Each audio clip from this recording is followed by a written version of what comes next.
నెల్లూరులో మరో బస్సు ప్రమాదం చోటు చేసుకుంది. సైడ్ భారీ గేట్లను ట్రావెల్స్ బస్సు ఢీకొట్టింది.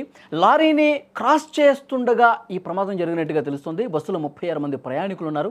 వాళ్ళెవరికీ ఏమీ కాకపోవడంతో అందరూ కూడా ఊపిరి పీల్చుకున్న పరిస్థితుంది. ఈ సమాచారం తెలుసుకున్న వెంటనే పోలీసులు అక్కడికి చేరుకున్నారు. కేసు కూడా నమోదు చేశారు. ప్రత్యామ్నాయ వాహనాల్లో అందులో ఉన్న ప్రయాణికుల్ని వేరే వేరే వాహనాల్లో తరలిస్తూ ఉన్నారు. కొత్తూరు జాతీయ రహదారి మీద ఈ ఘటన జరిగింది. మీరు స్క్రీన్ మీద ప్రమాదానికి గురైనటువంటి ఆ ట్రావెల్ బస్సు దృశ్యాలు కూడా స్క్రీన్ మీద చూడొచ్చు. కర్నూలు బస్సు ప్రమాద ఘటన ఇంకా మర్చిపోలేదు. కళ్ళ ముందు మెదులుతూనే ఉంది. 19 మంది సజీవ దహనమైనటువంటి ఘటన ఇంకా ఆ ఘటన తాలూకు దృశ్యాలు కళ్ళ ముందు కనిపిస్తూనే ఉన్నాయి. అందరూ కూడా భయపడిపోయారు. 2 తెలుగు రాష్ట్రాలకు ఒక్కసారిగా వణికిపోయిన పరిస్థితుంది. ఎందుకంటే ఇప్పుడు హైదరాబాద్ నుంచి ఆంధ్రప్రదేశ్ కావచ్చు, హైదరాబాద్ నుంచి బెంగళూరు కావచ్చు, ప్రతిరోజు కూడా ప్రైవేట్ ట్రావెల్ బస్సులు పోతానే ఉంటాయండి. కానీ చాలామంది ప్రయాణాలు చేస్తుంటారు బస్సుల్లో. ఒక్కసారిగా ఈ ప్రమాదం జరిగేసరికి మనం కూడా ఇలాంటి బస్సుల్లో ప్రయాణం చేస్తుంటాం కదా, ఇలాంటి ప్రమాదాలు జరిగితే ఏంటి పరిస్థితి, ఎందుకు ఈ విధంగా జరుగుతున్నాయని చెప్పి చాలామంది ప్యానిక్ అయిపోయినటువంటి సిచ్యువేషన్ ఉంది. 19 కుటుంబాలు పూర్తిగా విషాదంలో కూరుకుపోయినటువంటి పరిస్థితి. ఇంకా మైండ్లో నుంచి పోలేదు. ఇంకొక ప్రమాదం ఇక్కడ జరిగింది. నెల్లూరు జిల్లాలో జరిగినటువంటి ఒక బస్సు ప్రమాదానికి సంబంధించినటువంటి దృశ్యం మీరు స్క్రీన్ మీద చూస్తున్నారు. పెళ్లకూరు మండలం కొత్తూరు జాతీయ రహదారి వద్ద వేగంగా ఎక్స్ప్రెస్ ప్రైవేటు ట్రావెల్ బస్సు వస్తుంది. సైడ్ ఐరన్ భారీ గేట్లను ఢీకొట్టింది. ముందు ఒక లారీ వెళ్తుందంట. ఆ లారీ వెళ్తున్నట్టు క్రమంలో దాన్ని ఓవర్టేక్ చేద్దామని చెప్పి దాన్ని దాటిచ్చేద్దాం, లారీ కంటే ముందు ఉండాలన్న ఉద్దేశంతో ఇక్కడే చాలామంది తప్పు చేస్తూ ఉన్నారు. అతివేగం పోతా ఉన్నారు. మితిమీరినటువంటి వేగంతో పోయి విచక్షణ మర్చిపోయి పూర్తిగా నాతో పాటు నా వెనకాల ప్రయాణికులు ఉన్నారు, వాళ్ళ భద్రత కూడా నాకు ముఖ్యం, ఇలాంటి ఆలోచన ఉండాలి డ్రైవర్లకి. అంతే తప్పించి నేను ముందు పోవాలని చెప్పి వేగంగా పోయి ఈ విధంగా ప్రమాదాలకు గురి చేసే పరిస్థితుంది. ఒకసారి స్క్రీన్ మీద చూడండి మీరు. ఆ ఐరన్ గేట్స్ ఏవైతే ఉన్నాయో రోడ్డుకి సైడ్గా ఉండేటువంటి వాటిని అవి చాలా గట్టిగా ఉంటాయి.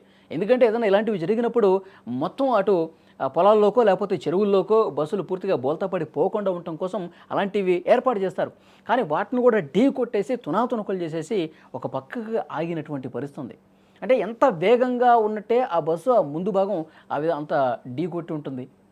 కాబట్టి అందులో ఉన్న ప్రయాణికులు ఒక్కసారిగా షేక్ అయిపోయారు. ఎందుకంటే ఒక్కసారిగా ఇట్లా ఢీ కొట్టినప్పుడు శబ్దం వచ్చింది, సడన్గా బ్రేక్ వేశారు, ప్రయాణికులు ఒక్కసారిగా కుదుపుకు గురయ్యారు. వాళ్ళకి ఇంకా నిన్న జరిగింది కదా ఘటన, ఇంకా అది మైండ్లో ఉంది. ఏమైందిరా బాబు అని చెప్పి వాళ్ళు చాలా అంటే చాలా భయంతో ఆందోళనకు గురైనటువంటి పరిస్థితుంది. కానీ అతిపెద్ద ప్రమాదం నుంచి బయటపడ్డారు. వాళ్ళకి అదృష్టం బాగుంది, పెద్ద ప్రమాదం అయితే జరగలేదు. ఆ ఐరన్ రాడ్లను గుద్ది ఒక్కసారిగా ఆగిపోయింది. సో వెంటనే ఈ సమాచారం పోలీసులకు వెళ్ళింది. పోలీసులు అక్కడికి వచ్చారు. సో డ్రైవర్ మీద కేసు కూడా నమోదు చేసినట్టుగా తెలుస్తోంది. మిగతా ప్రయాణికులు ఎవరైతే ఉన్నారో 33 మంది, వాళ్ళందరినీ కూడా వేరే వేరే వెహికల్స్లో వాళ్ళ గమ్యస్థానాలకు చేర్చినటువంటి పరిస్థితి ఉంది. కాబట్టి ముఖ్యంగా ఇలాంటి ప్రైవేటు ట్రావెల్స్ యజమానులకి నడుపుతున్నటువంటి డ్రైవర్సు వీళ్ళకి తప్పకుండా కౌన్సిలింగ్ ఇవ్వాల్సినటువంటి అవసరం ఉంది. కర్నూలులో ప్రమాద ఘటన జరిగిన తర్వాత అధికార యంత్రాంగం పూర్తిగా అప్రమత్తమైంది. 2 తెలుగు రాష్ట్రాల ప్రభుత్వాలు కూడా పూర్తిగా అప్రమత్తమైనటువంటి పరిస్థితుంది.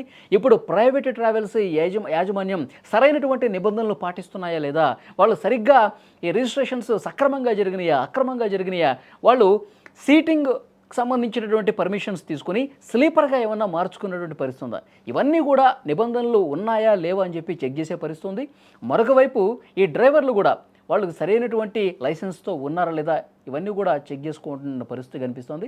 సో భవిష్యత్తులో ఇలాంటివి జరగకుండా ఉండేందుకు చర్యలు అయితే తీసుకుంటూ ఉన్నారు. ఈ ప్రమాదంలో నెల్లూరు జిల్లాలో జరిగినటువంటి ఈ ప్రమాదంలో ఎవరికీ ఏం కాలేదు. అయితే చిన్న స్వల్ప మైనర్ ఇంజురీస్ ఏవో అయినట్టున్నాయి, అంతే తప్పించి పెద్ద ప్రమాదం ఏం జరగలేదు, ఎవరికి ఏం కాలేదు. వెంటనే వాళ్ళ గమ్యస్థానాలకు వేరే వెహికల్స్లో అయితే పంపించారు.